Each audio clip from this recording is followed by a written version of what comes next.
दोस्तों, अगर आपको भी न्यूजीलैंड और पाकिस्तान के बीच खेला गया चैंपियंस ट्रॉफी का पहला सबसे रोमांचक मैच पसंद आया हो तो हमारी इस वीडियो को दिल से एक लाइक जरूर कीजिएगा। दोस्तों, चैंपियंस ट्रॉफी का पहला और अब तक का सबसे रोमांचक, सांसों को रोक देने वाला महामुकाबला आज क्रिकेट इतिहास की दो बड़ी टीमों पाकिस्तान और न्यूजीलैंड के बीच कराची इंटरनेशनल क्रिकेट स्टेडियम में खेला गया। ऐसे में मुकाबले की शुरुआत हुई पाकिस्तान के टॉस जीतने से। जी हां, आज के इस रोंगटे खड़े कर देने वाले महामुकाबले में कप्तान मोहम्मद रिजवान ने टॉस जीता और पहले गेंदबाजी करने का फैसला किया और विपक्षी टीम न्यूजीलैंड को बैटिंग के लिए आमंत्रित किया। ऐसे में न्यूजीलैंड टीम की तरफ से इस मुकाबले में रनों की ताबड़तोड़ बरसात करने के लिए बिल यंग के साथ डेवन कनवे की खतरनाक जोड़ी मैदान पर उतरी। दोनों ही बल्लेबाज आक्रामक अंदाज में नजर आ रहे थे और इन दोनों ने अपनी टीम को एक धमाकेदार शुरुआत भी दिलाई। चौकों की बारिश करते हुए इन दोनों ने पाकिस्तानी गेंदबाजों को जमकर कूटा और 7 ओवर में अपनी टीम को 39 रनों तक पहुंचा दिया। पाकिस्तान के कप्तान मोहम्मद रिजवान को विकेट की तलाश थी और इस बार उन्होंने बॉलिंग स्पेल में बदलाव किया और गेंदबाजी करने के लिए 8वां ओवर फेंकने के लिए बुलाया अबरार अहमद को। और दोस्तों, यही था वह मोमेंट जहां से इस पूरे मैच का पांसा ही ऑलमोस्ट पलटने लगा था। अबरार अहमद आते ही ओवर की तीसरी गेंद पर कानवे को क्लीन बोल्ड कर पवेलियन का रास्ता दिखा दिया और न्यूजीलैंड की टीम को 39 रनों के स्कोर पर पहला झटका लग गया। कानवे अपनी टीम के लिए 10 रन बनाकर पेवेलियन लौट गए, लेकिन बिल यंग अभी भी मैदान पर टिके हुए थे। इनका साथ देने के लिए अब टीम के सबसे खतरनाक खिलाड़ी केन विलियमसन आ चुके थे। विलियमसन से उनकी टीम को बड़ी उम्मीद थी कि वह आज बड़ा स्कोर बनाएंगे, लेकिन विलियमसन ज्यादा देर तक मैदान पर टिक नहीं सके। 9वां ओवर लेकर आए। नसीम शाह ने ओवर की पहली ही गेंद पर विलियमसन को रिजवान के हाथों कैच आउट करवाकर पवेलियन का रास्ता दिखा दिया और न्यूजीलैंड की टीम को बैक 2 बड़े झटके 41 रनों के स्कोर पर लग गए।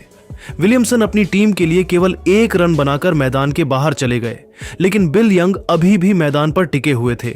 उनका साथ देने के लिए अब डैरिल मिचेल आ चुके थे। इन दोनों खिलाड़ियों ने मिलकर धीरे धीरे स्कोर को आगे बढ़ाया, लेकिन दोस्तों, अब रनों की रफ्तार बेहद धीमी हो चुकी थी। न्यूजीलैंड की क्रिकेट टीम बहुत ज्यादा दबाव में नजर आ रही थी। इन दोनों खिलाड़ियों ने पावर प्ले के 10 ओवर में टीम को 48 रनों तक 2 विकेट के नुकसान पर पहुंचाया। दोनों खिलाड़ियों के बीच एक अच्छी साझेदारी होती हुई दिखाई दे रही थी। देखते ही देखते न्यूजीलैंड का स्कोर 50 रनों के पार पहुंच गया। विल यंग ने आक्रामक रूप अपना लिया था। धीरे धीरे न्यूजीलैंड की पारी संभालती हुई नजर आ रही थी। 15 ओवर में न्यूजीलैंड का स्कोर 71 रनों तक पहुंच चुका था। वहीं विल यंग अपने अर्धशतक की तरफ बढ़ रहे थे, लेकिन दोस्तों, उन्हें आज किसी का साथ नहीं मिल रहा था। जी हां दोस्तों, 17वां ओवर लेकर आए पेस बैटरी हैरिस राफ ने स्ट्रगल कर रहे डेरी मिशेल को शाहीन अफरीदी के हाथों कैच आउट करवाकर न्यूजीलैंड की बैकबोन को ऑलमोस्ट चकनाचूर कर दिया था, जहां डेरी मिचेल 24 बॉल में मात्र 10 रन बना पाए। हालांकि दोस्तों, इसी ओवर की अंतिम बॉल में बिल यंग ने सिंगल लेकर 56 बॉल में अपनी धमाकेदार हाफ सेंचुरी पूरी कर ली। वह लोन वॉरियर की तरह पाकिस्तान से अकेले लड़ाई कर रहे थे।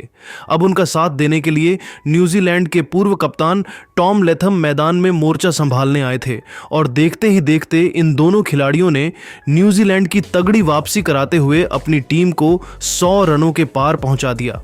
धीरे धीरे पाकिस्तान की टेंशन बढ़ने लगी, क्योंकि यह दोनों खिलाड़ी तो आउट होने का नाम ही नहीं ले रहे थे। शाहीन अफरीदी से लेकर नसीम शाह, हैरिस रॉफ, हर एक की बेदर्दी से कुटाई करते हुए इन दोनों खिलाड़ियों ने 27 ओवर में अपनी टीम को 124 रनों तक 3 विकेट के नुकसान पर पहुंचा दिया। 50 रनों की एक मैच टर्निंग पार्टनरशिप को अंजाम दिया, जिसके दम पर न्यूजीलैंड पूरी तरीके से मैच में शिकंजा कसती हुई नजर आ रही थी। अब दबाव पूरी तरीके से पाकिस्तान पर था। उनके गेंदबाजों को समझ नहीं आ रहा था क्या किया जाए। ऐसे में विल यंग और टॉम लेथम ने पूरी तरीके से इस मैच को न्यूजीलैंड की झोली में लाकर खड़ा कर दिया था और पाकिस्तान के पसीने छूट गए थे।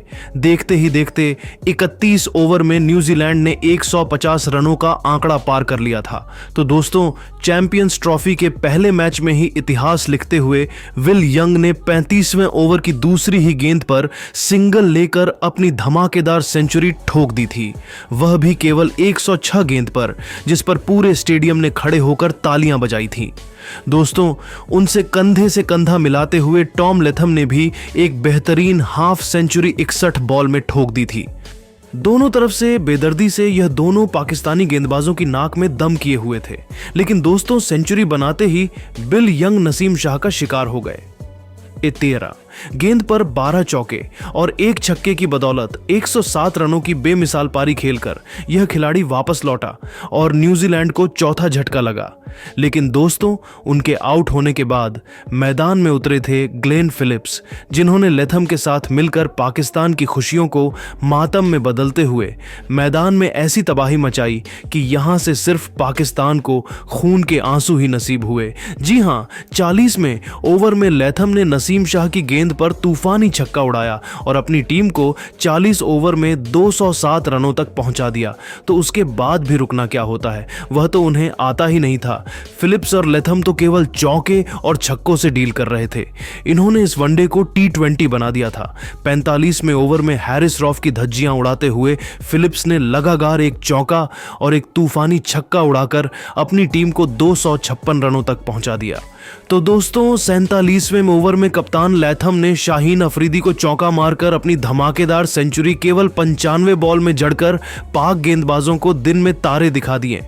तो अगली 2 गेंद पर ग्लेन फिलिप्स ने 2 खौफनाक छक्के उड़ा दिए। यह खिलाड़ी तो केवल छक्कों की बारिश ही कर रहा था। देखते ही देखते 34 बॉल में फिलिप्स ने T20 अंदाज में अपना तूफानी 50 ठोका। फिर शाहीन अफरीदी को लगातार 2 चौके मारकर अपनी टीम को 300 रनों के पार पहुंचाया। हालांकि दोस्तों, तभी पारी के अंतिम ओवर में ग्लेन फिलिप्स हैरिस रॉफ की गेंद पर आउट हो जाते हैं। उन्होंने 39 बॉल में 3 चौके 4 छक्कों की बदौलत 61 रन ठोके थे। हालांकि उसके बावजूद 50 ओवर में न्यूजीलैंड ने 320 रन बना डाले थे।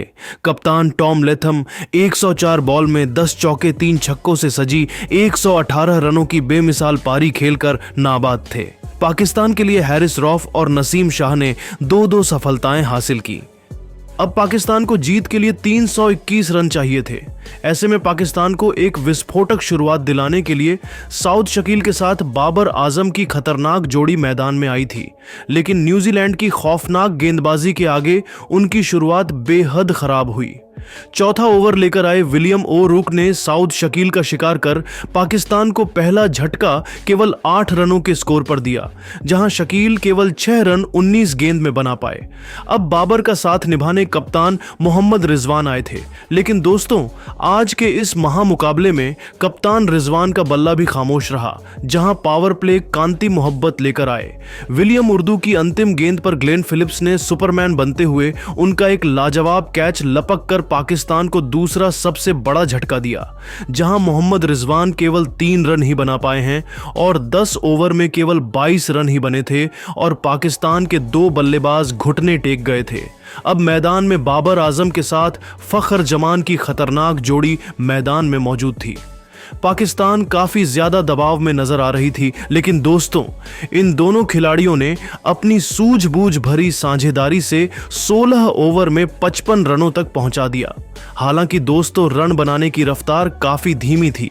न्यूजीलैंड के गेंदबाज बहुत अच्छी बॉलिंग कर रहे थे। मुश्किल से 20 ओवर में पाकिस्तान 66 रन बना पाई थी। अभी भी उन्हें 30 ओवर में 255 रन चाहिए थे। रिक्वायर्ड रन रेट 8.5 से ऊपर जा चुका था और पाकिस्तान के हाथ से यह मैच धीरे धीरे फिसलता जा रहा था। दोस्तों तभी 21वें ओवर में माइकल ब्रेसवेल ने फखर जमान को क्लीन बोल्ड कर पाकिस्तान की कमर तोड़ दी, जहां फखर केवल 24 रन बना पाए। पाकिस्तानी टीम मुसीबत के दलदल में फंस चुकी थी। हालांकि दोस्तों एक तरफ से बाबर आजम चट्टान की तरह मैदान में डटे हुए थे। उन्होंने सलमान आगा के साथ मिलकर लाजवाब बल्लेबाजी की। अपने बल्ले से आग उगलते हुए अपनी टीम को 100 रनों के पार पहुंचाया। सलमान आगा भी कमाल की बल्लेबाजी कर रहे थे। लेकिन दोस्तों तभी मैच में ऐसा ट्विस्ट आता है कि पूरा मैच ही पाकिस्तान के हाथ से फिसल जाता है। जी हां दोस्तों, 31वां ओवर लेकर आए। नेथन स्मिथ ने सलमान आगा का शिकार कर पाकिस्तान को चौथा झटका दिया। यह खिलाड़ी 28 बॉल में 42 रन बनाकर वापस लौटा तो उनके आउट होने के बाद मैदान में आए तैयब ताहिर को मात्र 1 रन बनाकर मिचेल सेंटिनर ने पवेलियन का रास्ता दिखाया और आधी पाकिस्तान की टीम को केवल 128 रनों पर ही समेट दिया। हालांकि एक तरफ से पाकिस्तान की पारी ताश के पत्तों की तरह बिखर रही थी, तभी बाबर आजम ने बेमिसाल हाफ सेंचुरी पूरी की, लेकिन वह भी ज्यादा देर मैदान में टिक नहीं पाए और मिशेल संतनेर ने बाबर आजम के रूप में पाकिस्तान को छठवां सबसे बड़ा झटका देकर यह मैच न्यूजीलैंड की झोली में डाल दिया, जहां बाबर आजम भी 90 गेंद में बहुत धीमी 64 रनों की पारी खेलकर वापस लौटे। 153 रनों पर पाकिस्तान के 6 बल्लेबाज घुटने टेक गए थे और देखते ही देखते न केवल न्यूजीलैंड ने यह मैच बड़ी आसानी से जीत लिया, बल्कि अपने मुकाबले में पाकिस्तान को धूल चटाकर उन्होंने टूर्नामेंट का धमाकेदार आगाज किया है। लेकिन दोस्तों, अब आपको क्या लगता है कि टीम इंडिया भी क्या इसी तरीके से पाकिस्तान को धूल चटा पाएगी? अपनी कीमती राय नीचे कमेंट करके जरूर बताइए और ऐसी ही नई और धमाकेदार खबरें सबसे पहले जानने के लिए हमारे इस वीडियो को लाइक और चैनल को सब्सक्राइब करना बिल्कुल भी ना भूले।